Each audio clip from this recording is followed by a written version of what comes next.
第一场的时候，其实我是很害怕的。有一些网友会有争议，为什么丧礼唱得这么开心？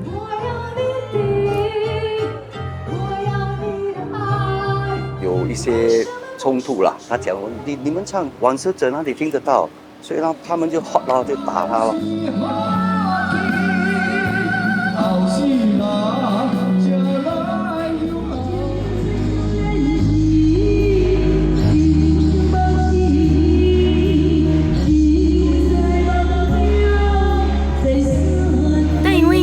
花车是近几年才刚刚开始，不过在祖屋楼下的是已经很多年了的，不过近几年才有报章一直在登嘛，所以这3-4年才比较流行的。之前我可能唱的就比较少，就可能1个月7到8场这样，现在我差不多1个月有差不多26到28这样。以前就是你在地上唱了，他们走你们就走了嘛。现在花车是说你们在花车上唱，还有走一段路，变得比较热闹一点，所以花车会比较多的。如果有2个歌星的话，就唱的没有这么辛苦啦。如果是你1个歌星的话，你最少都要唱10多20首歌。出殡的时候看你走多远，有些走大概整1个小时嘞。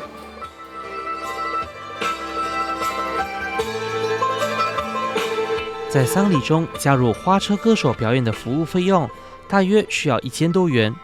歌台歌手林丽颖10年前因为歌台台主的建议，也开始接触丧礼演唱。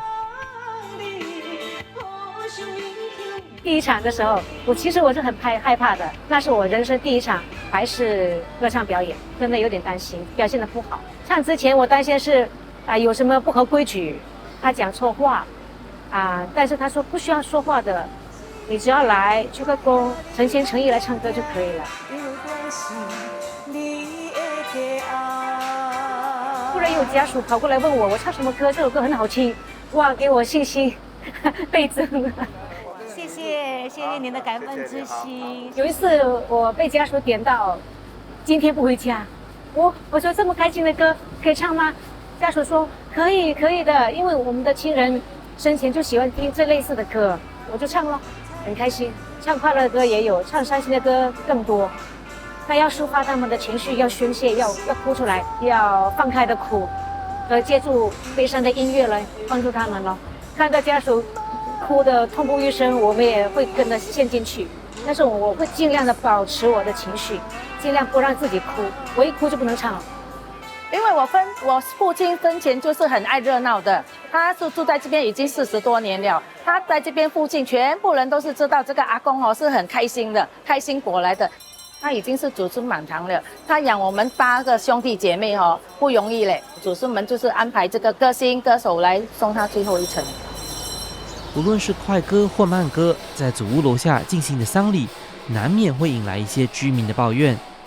有时候我们还没有开场，就有居民来投诉了，甚至还有警察来到访。警察一定会来了，就是叫你们小声一点，也不会说叫你们不要，因为这个是新加坡的那种文化吧。有时候有大旗公馆声音会大一点啦。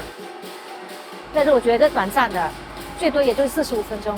也有说有一些冲突啦，就是说，因为他们的口气不好，然后他讲你们唱，往生者那里听得到，所以呢他们就好了就追着打。有时候3点他们都complain的下午。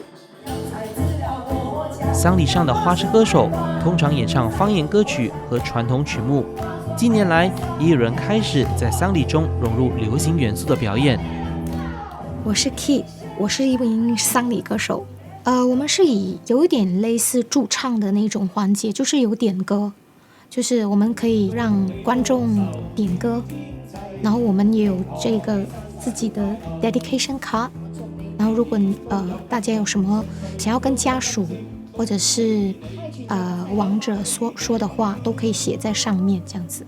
我们的演唱环节完毕之后呢，我们就会把这些点唱卡交给家属。有一些网友会有争议，然后就是说，为什么丧礼唱得这么开心？家属就是有帮我们说话，那首歌是他父亲生前喜欢的一首歌曲呀，所以我们才在那边唱这首比较轻快的歌曲了。你问我爱你有多深2年前，郑丽杰的一位朋友在母亲的丧礼上即兴弹唱，这让他改变了对丧礼的看法。我们都是一般玩音乐的嘛，然后就一起附和他一起玩这样子。那时候就发现其实那个丧礼好像不是我想象的那么的沉重。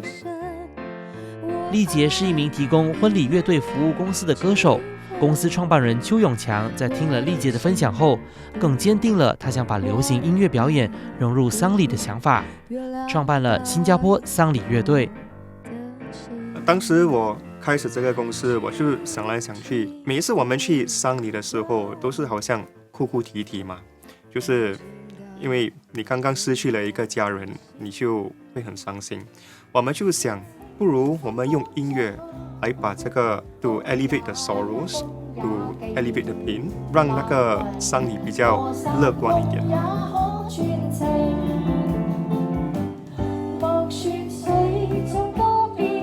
婚礼的歌曲呢是会有一些限制的，好像比如说在婚礼上我们不可能唱嘉宾嘛，然后我们也不可以唱一些比较难过的歌曲啊，这样子分手的歌曲啊，还是怎么样离别的歌曲啊，我们比较有限制了。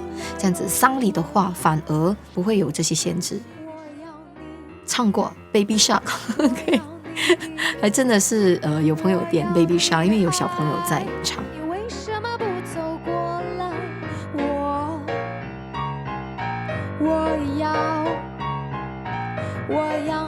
为了在丧礼中呈现类似婚礼的音乐风格，新加坡丧礼乐队需要支付这些乐手相应的活动价，这导致他们的定价高于传统的丧礼歌手。但这并不是他们面临的最大挑战。那个最大的挑战就是找到音乐人来表演 for 丧礼。我就在婚礼乐队的那些人我就去找他们，你们要不要表演 for 丧礼？More than 75% 的人都拒绝我。我比较希望就是大众朋友就是会慢慢的去接受这个趋势，因为往生者已逝嘛，然后我们反而更加要珍惜在世的人。我们可以把丧礼当成是人生的一个毕业典礼，就是我们用那个丧礼来庆祝他一整个人生。你为什么不？你为什么不？你为什么不肯说爱？